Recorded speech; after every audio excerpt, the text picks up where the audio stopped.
Tonight, we give you an update on the Texas church shooting. Plus, 2 local teens plead not guilty to their involvement in a murder case here in Moscow. And former Major League Baseball player Roy Halladay dies in a plane crash. Murrow News 8 starts right now.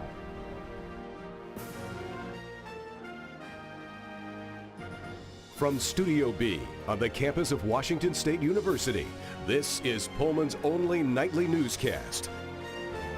This is Murrow News 8.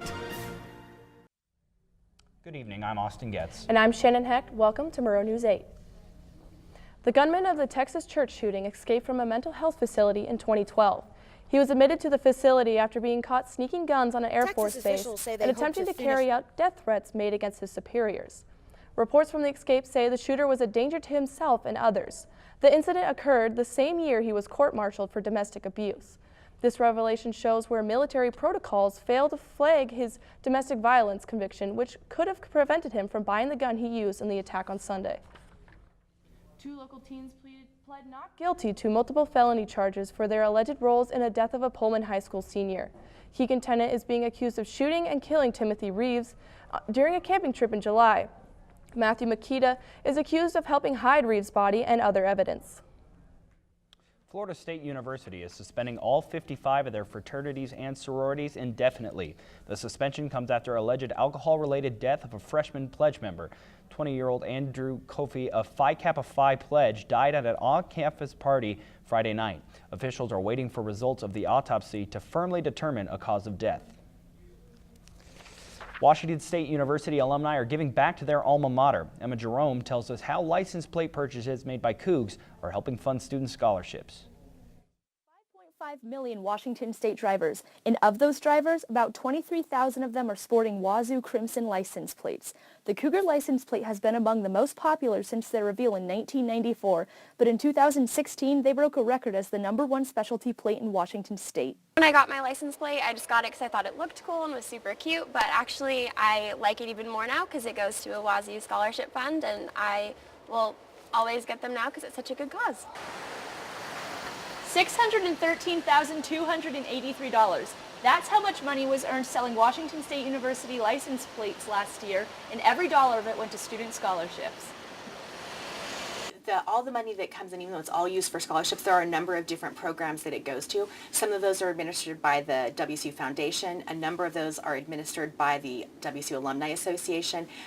WSU Scholarship, Financial Aid and Scholarship Services would have administration over the rest of those. But if you purchase a WSU plate, all of that scholarship money goes towards scholarships for a WSU student. The Alumni Association takes pride in how the plates not only show Cougar spirit, but support a good cause. It's such a great program because it's a great way to show Cougar pride, and you support scholarships at the same time. And so it's just, and students win because of that. So it's a trifecta of awesomeness because your car looks great with it, you help a student, and everyone knows that you love WSU. Emma Jerome, Murrow News 8. The ballot and any in-person voting for the 2017 election year must be completed by 8 p.m. tonight. Items on the Whitman County ballot include 2 bonds, 3 Pullman City Council positions, and 2 Pullman School Board positions. People can still vote at the Whitman County Election Center in Colfax or the Pullman City Hall Service Center. Sigma Iota Fraternity sponsors a beer fest every Dad's Weekend. Our reporter Jesse Maywald explains how the fraternity represents all the clubs inside the School of Hospitality and Business Management. Sigma Iota acts as an umbrella club that represents all clubs inside the School of Hospitality and Business Management in the Carson College of Business at Washington State University. Sigma Iota sponsors Brewfest every year on the Friday of Dad's Weekend. We bring local breweries from around the community, ranging from Walla Walla to Spokane. We have some from Richland, and they just all come. We have beer tastings, dads come, enjoy a fun time. We have some barbecue. It's just like a fun party. Sigma Iota is responsible for the food and drink vendors that provide food for the guests. The event creates promotion of local business while supporting students. We aim to keep Pullman beer, but in that endeavor we want to get as many people involved in drinking craft beer as we can. So coming to these things is always fun in that regard. And it brings awareness to our downtown restaurant and brewery too. Sigma Iota's Brewfest is the first student-sponsored event at Courtyard by Marriott. Currently, we're at the Marriott, which just opened. We're actually the first event to actually be here, which is kind of cool. All the funds raised from Beer Fest will go back into taking students to various events across the country. We pay for those trips, they pay for their airfare, and we pay for the rest of it. So it's exciting that we can take students and they can experience something they wouldn't experience otherwise. Jesse Maywald, Murrow News 8. After the break, former Congressman Anthony Weiner reported to federal prison yesterday. Also, 26 bodies are pulled from the Mediterranean Sea. Stay with us.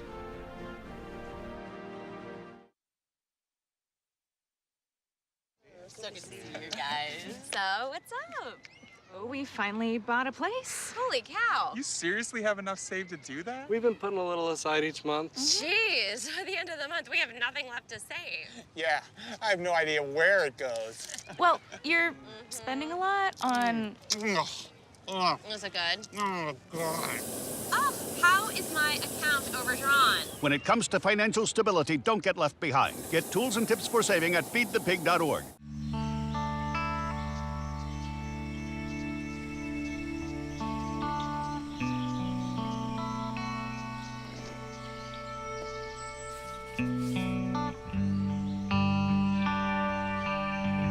This is the moment I knew. His future had no boundaries. There are some moments only the forest can inspire. Find yours at discovertheforest.org. 1 in 3 women in our state experience sexual assault in their lifetime, and 65% of cases will go unreported. 7 sexual assault kits sit untested in the Pullman Police Department. According to police, women often choose not to move forward with pressing charges, even if they know who their attackers are. There are cases where either the victims have chosen not to pursue prosecution, and in a couple of cases, there was not an issue about whether there was sexual contact. There was an issue of consent, rather. Experts like those at the Washington State University Women's Resource Center will tell you that victims don't move forward because they're asked invasive questions and don't want to relive the incident. 2 NYPD officers voluntarily resigned after being accused of taking turns of raping a handcuffed 18-year-old woman in the back of their police van. Eddie Martins and Richard Hall were arraigned last week on 50 counts, including first-degree rape, first-degree sexual criminal act, and second-degree kidnapping. NYPD Commissioner James O'Neill said that if the charges were upheld, he would have fired them immediately. Former New York Congressman Anthony Weiner reported to federal prison in Massachusetts yesterday morning. Weiner pled guilty in May to one charge of transferring obscene material to a 15-year-old girl. At the time of his sentencing, it was revealed that Weiner was in contact with 19 other women. Spanish rescuers recovered the bodies of 23 teenage girls, all between the ages of 14 and 18. The girls were traveling on a rubber dinghy that sank off the coast of Libya 2 days ago. 60 other people were pulled to safety, but more could have also drowned. Autopsies are being carried out this week to look for signs of torture or sexual abuse to the dead girls. Well, with Veterans Day coming up, I know we're looking forward to the 3-day weekend. After the break, Irish Concepcion will let you know how the weather will be, just in case you got plans outdoors.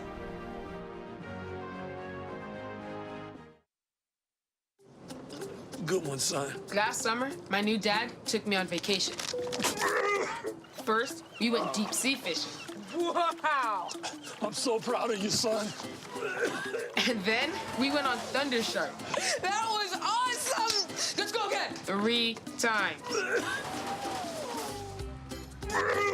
I gotta say, it was pretty cool. You don't have to be perfect to be a perfect parent. Thousands of kids in foster care will take you just as you are. Oh, not again. If you want to be a parent, it doesn't matter how you play, what you wear, how you dance, or even what direction life takes you.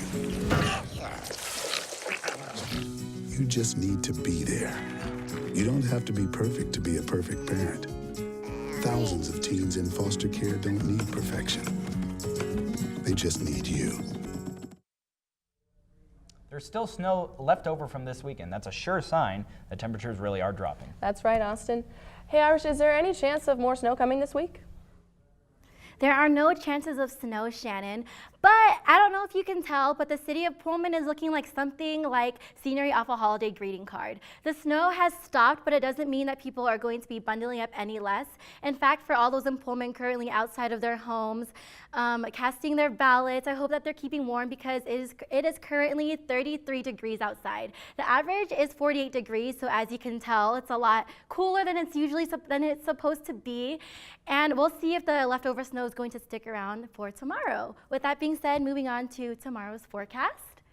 Don't be so surprised if the first thing you see in the morning is frost on your windowsill, just because it's going to be 42 degrees in the morning and cloudy. It's going to warm up just about 3 degrees by the afternoon, and it's going to cool down to 40 by the evening. Now moving on to the weather for the whole state of Washington, starting in eastern Washington, in Pullman, Spokane, and Wenatchee, the temperatures have sat in the 30s. And then in central Washington, Yakima moving west to Seattle, Olympia, and Vancouver. The sunshine was a little shy, but at least they got some with them. So now I'll tell you about how the weather is going to be for your 3-day weekend because it's going to be Veterans Day. On Thursday and Friday, there are going to be some showers. It's going to be 48 degrees, 45 degrees on Friday, but at least on Saturday, we'll be getting a lot of that sunshine back because it's going to be partly cloudy and partly sunny. And then on Sunday and Monday, we'll be seeing cloudy skies again. So that's all I have for weather. Back to you guys on the anchor desk. Coming up after the break, we will show you what happened in last night's Monday Night Football game. And we discuss the tragic death of MLB pitcher Roy Halladay. Can you help me with this? My new dad teaches me all kinds of stuff. Sure. He helps me with homework. That would be 3.6795. Thanks. Yep. He helps me with my decision making. I wouldn't use this one. Ever. And he's even teaching me how to drive. And that's why cars have bumpers. I'm learning so much.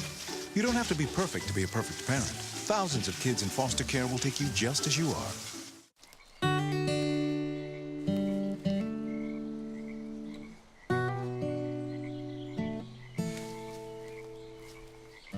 When you're out there, there's no telling what you'll find. I see it! I see it! Oh, look at you. There are some moments only the forest can inspire. Find yours at discovertheforest.org. Former Major League Baseball pitcher Roy Halladay died in a plane crash this morning. Halladay was flying his single-engine plane when he crashed into the shallow water off the coast of Florida. A 2-time Cy Young Award winner and an 8-time Major League All-Star, he spent his career with the Toronto Blue Jays and the Philadelphia Phillies. Halladay was only 40 years old. Matthew Stafford and the Detroit Lions beat the Green Bay Packers 30-17 last night in Lambeau Field. Stafford connected with Marvin Jones on a go route to put the Lions on the board first 7-0. Then Amir Abdullah scored on a halfback toss to put the Lions up 14-0 in the second quarter. Lions connected on a big screen to Theo Riddick in the third quarter to set up a touchdown pass to Marvin Jones. It was on a wheel route to seal the victory for the Lions. The Packers managed to score 2 touchdowns late, but the game was already out of reach. Shalane Flanagan is the first American runner to win the New York City Marathon in 40 years. Flanagan completed the marathon with an unofficial time of 2 hours, 26 minutes, and 3 seconds. Flanagan beat the 3-time defending champion Mary Keitany of Kenya by 61 seconds. You know, that's really sad. Roy Halladay was one of my favorites. He threw a no-hitter in the playoffs, something that some people haven't ever done in their career. That's really impressive. It's a tragic loss for sure. Absolutely. Well, thank you for joining us. Make sure you watch Murrow News 8 every weeknight at 7 and 10 p.m. for Pullman's only nightly newscast. Have a great night, and don't forget to follow Murrow News 8 on Facebook and Twitter. Good night, Pullman.